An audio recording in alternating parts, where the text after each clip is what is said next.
From Interior Alaska's most trusted news source, this is the Fbx Evening News Weekend Edition.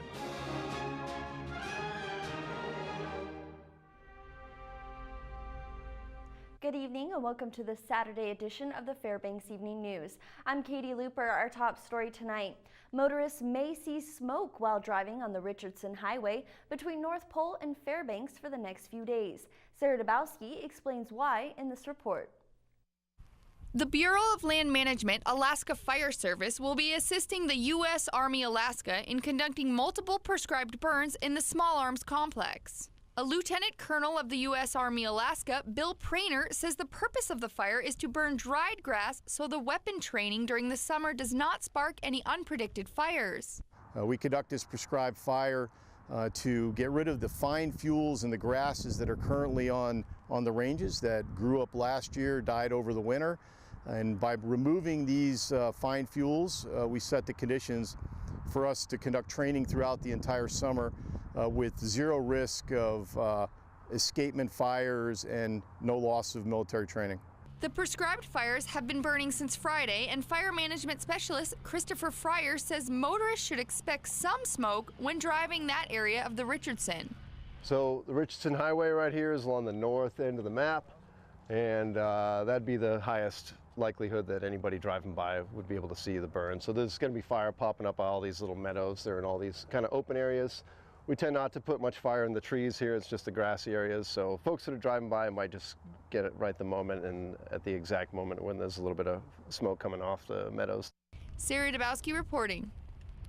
State budget cuts are taking their toll, as are federal cuts to many programs. People are reportedly depending more and more on nonprofits and public assistance just for food. Starting this month, Alaska will cut up to 2,600 people's access to the food assistance program known as SNAP or food stamps. 22 other states are also cutting assistance. As a result, anywhere from 500,000 to 1 million people across the country will begin to lose access this month. People in the SNAP program, on average, make $2,000 a year, and SNAP is often the only form of government assistance available to them.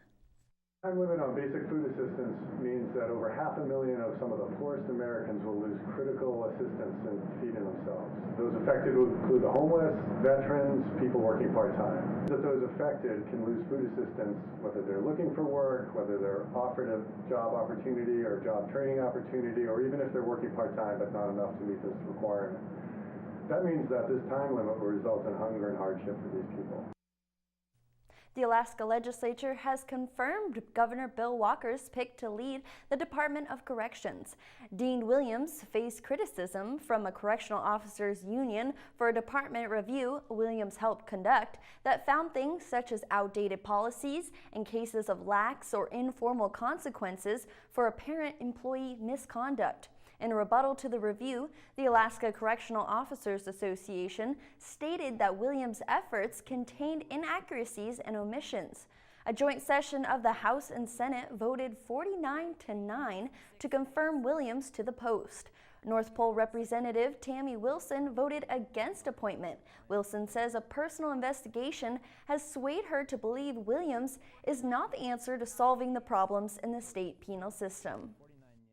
I think Mr. Williams has everything right at heart. I think he wants to change things probably in the right direction.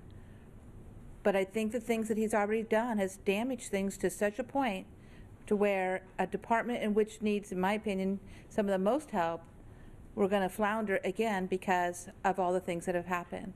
And if he were sitting here in front of me, I'd say, Dean, I'm going to support you today because I believe in you. But if what they've said about you is true, that sounds like willful disregard of relevant facts in a very important issue. And if it comes about that those things are true, the same guy that's going to vote for him today, I would be in the crowd coming after him. When we come back, 2 Fairbanks residents were honored this week for their commitment to our community. Also, Big Brothers Big Sisters hosted their annual Bowl for Kids' Sake fundraiser today.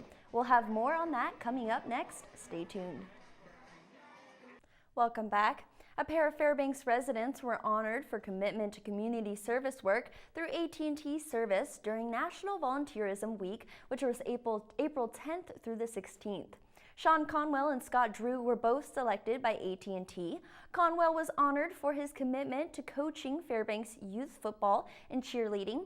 He is currently the head coach for FYFC and has helped spread the word about involving more kids in football.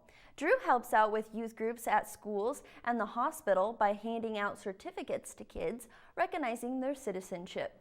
AT&T Service looks for hard-working local residents who've put in a minimum of 100 hours voluntary service work in the community. For AT&T to acknowledge that, what I'm doing for the community and for the kids, it just shows that they care also.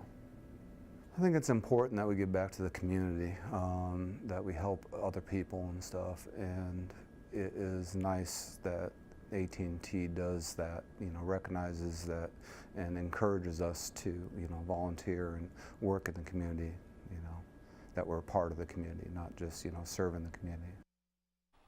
The Department of Transportation has plans for a lot of road construction and repairs this summer, and they want the public to know about it. Today at Hutchinson High School, DOT officials answered questions and took suggestions from local residents. The event was also an opportunity for family members to see what kind of equipment the department uses while enjoying a free lunch. Some of the plans highlighted for this summer include several highway construction projects, Pegger Road resurfacing, and Badger Road bike path repair. Families spared an hour to bowl for kids' sake today at the Arctic Bowl. The fundraiser, put on for the last 28 years by Big Brothers Big Sisters, brings together individuals and teams to generate donations for the agency. Volunteers have been raising money for the past few weeks, either on the web or with pledge sheets to support the organization. As a reward, Big Brothers Big Sisters throws a bowling party that includes a live DJ, face painting, and prizes. Tabor Rebaum, the CEO of Big Brothers Big Sisters of Alaska, says even though the organization consists of many volunteers, this is by far the biggest fundraiser that helps support their programs. Well, we've been doing this event actually since we started in Fairbanks, which was in 1988. It's a kind of a trademarked event. People associate Bowl for Kids' Sake with Big Brothers Big Sisters, and it's just pure fun. We are so grateful to the Fairbanks community for valuing kids enough to want to participate in this event and support Big Brothers Big Sisters. Joe Cook is up next with your latest sports action. Stay tuned. Hello, Interior Alaska. Time for your local Saturday sports. Ice Dogs playoff hockey coming up in a bit, but first, some running. I was able to see the Beat Beethoven 5K for the first time in person, and I was in for a surprise, and so will you. Check this out. This morning at the Patty Center, over 1,000 people came out to run and walk in the 22nd Beat Beethoven 5K. That's Equinox Marathon Midnight Sun Run kind of numbers, folks. 1,050 people were there, including Beethoven himself. That's a record turnout. The previous record was 948 5 years ago. Throngs of runners of all ages and levels had to finish the 5K before the end of Beethoven's 5th Symphony to receive a free ticket to a Fairbanks Symphony concert. A.J. Chirac won the race with a personal best of 16 minutes and 6 seconds. UAF runner Lion Kopsak finished 2 seconds behind him. Kendall Kramer was the first one to finish in 1851. Beethoven came in at the end of his symphony and orchestrated runners to finish strong and beat him at the finish line. He wouldn't have it any other way, even at his age. Well, first of all, I'm in a new age class this year, 245 years to 249, so I don't think I have much competition. But, trying to hit the pace right on, which I actually did okay this year. Last year I didn't do so well. So it's a lot of pressure, but it's a lot of fun. I don't run with music, so it's a little different. Usually I just go out on the trails for a couple hours at a time with no music or cell phone or anything. I used to live up here in Fairbanks, so I've run the race probably 3 or 4 times prior to this. I don't know how many people there were those times, but this was by far my fastest time, so maybe all those people played into that. More local soccer teams had their first games of the season today. This afternoon, out on the FYSA turf field pitch, the West Valley girls, the 2015 state runner-ups, took on the Hutchinson Hawks. The Wolfpack seemed to pick up right where they left off as one of the best teams in the state. Kiara Simpson kept scoring. Last year's leading scorer for the Pack had 3 goals in the first half to lead the Wolfpack to a 3-0 first half. The West Valley defense was stout, not allowing a shot on goal from the Hawks. Simpson finished with 4 goals, and the Wolfpack win their season opener 8-0 over the Hawks. This West Valley team brought back a strong young core group, and they have a lot to prove this season. We were determined to win, so this is going to be a great season for us. This year we're going to work together more as a team, and we're going to take it to the championship game and win. We have some really strong freshmen this year, and we also have 2 returning players from foreign exchange, and they're also really good, so they're great additions, and this team is even stronger than last year. On Friday night, the North Pole Patriots soccer team start the year 2-0. They swept Palmer. Judith Hepburn scored twice and a 4-1 win for the North Pole girls over the Palmer Moose. Sierra Denny had a goal and an assist, and Lindsay Damwell had 2 helpers in the win. Taylor DeAngelis, he got his second shutout of the year and a 2-0 win for the North Pole boys. Liam Putnam scored the game-winning goal, and Igor O'Rear had a goal and an assist. Colony pounced on Lathrop for a 6-1 win in both games for the sweep.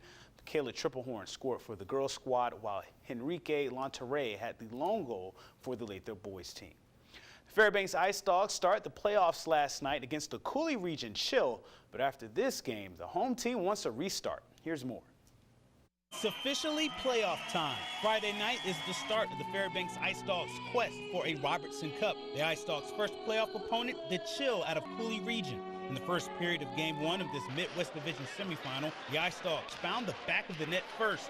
Logan Coombs, with the shifty skating, finds Jacob Stridesberg, who puts it home at the 12:05 mark for the first score of the playoffs for the Ice Dogs. Cooley Region, they responded quickly. Less than a minute later, they scored twice. Larry Youngworth shows he's ready to play. His nasty goal ties the game, and shortly after, Shane Kozmeski sneaks one past Gavin Nato for the power play and go-ahead goal. 2-1 Cooley at the end of the first period. After a week off, Fairbanks may have been a bit rusty because the Chill looked to be in prime condition as they tack on 2 more goals to bookend their second period. Nico Luca at the 14:04 mark, and then Alex Falconer swoops in with 2:07 left to give Cooley Region a 4-1 lead.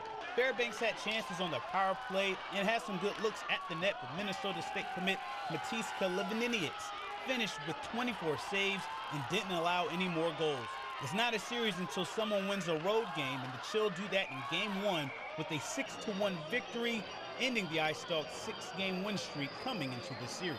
Well, I mean, we just came out hard. We played our game and finished hits, got pucks to the net, and then they went in.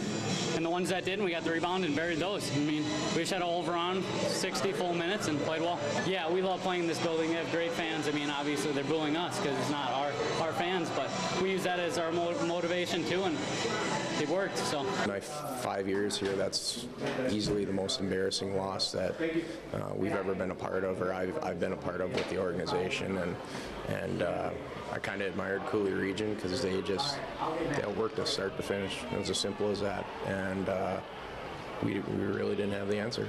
The leadership has to step up in the room, and starting with me too, we need to do some things a little differently, maybe X's and O's wise, but if we don't get the effort that we need, then it's not really going to matter, so it starts with that. Now Game 2 becomes a virtual must-win for the Fairbanks Ice Dogs. Because of the loss in Game 1, the Ice Dogs will host Game 3 of this best-of-5 series this Sunday at 5 o'clock at the Big Dipper. So Game 3 Sunday, 5 o'clock at the Dipper. But that'll do it for sports tonight. Thanks for watching. Your full weather forecast with Katie Looper is coming up next after this break, and we'll catch you next weekend.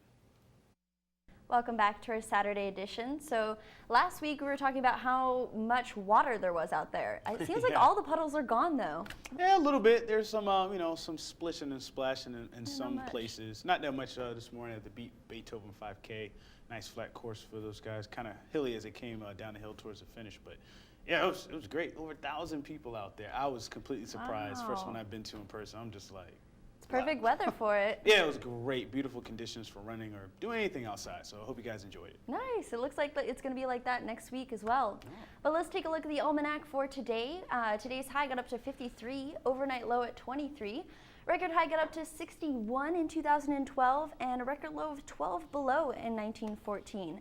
Sun rose at 6:11 this morning, sets at 9:34 this evening.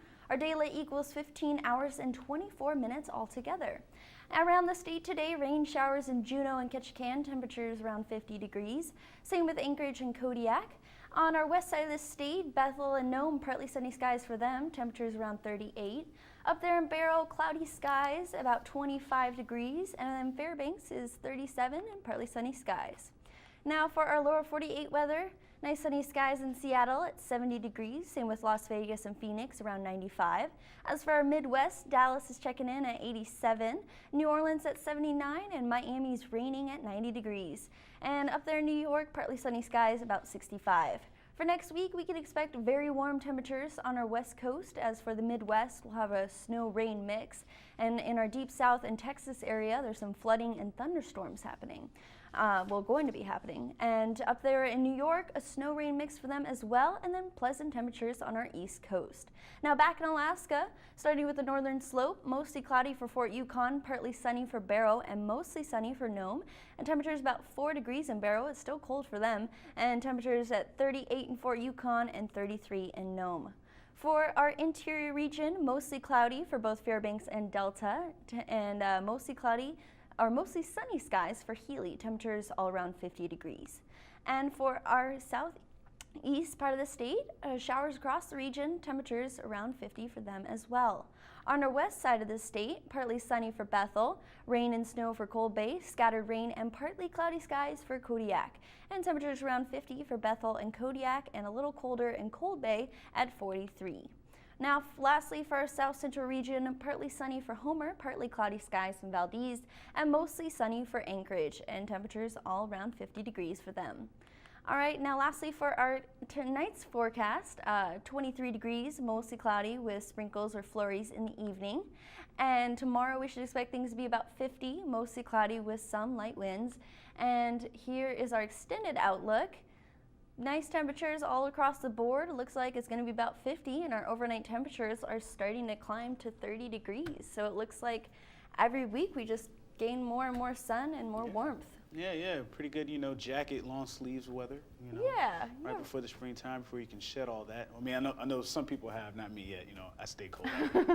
It's all good, No, good I'm tips. excited for sandals weather. yeah, most definitely. All right, well, that'll wrap up this Saturday edition of the Fairbanks Evening News. We're glad you could join us. You can join us here 6 days a week at 6 and 11 or online anytime at webster11.com. From all of us here at the News Center, have a good night. Good night.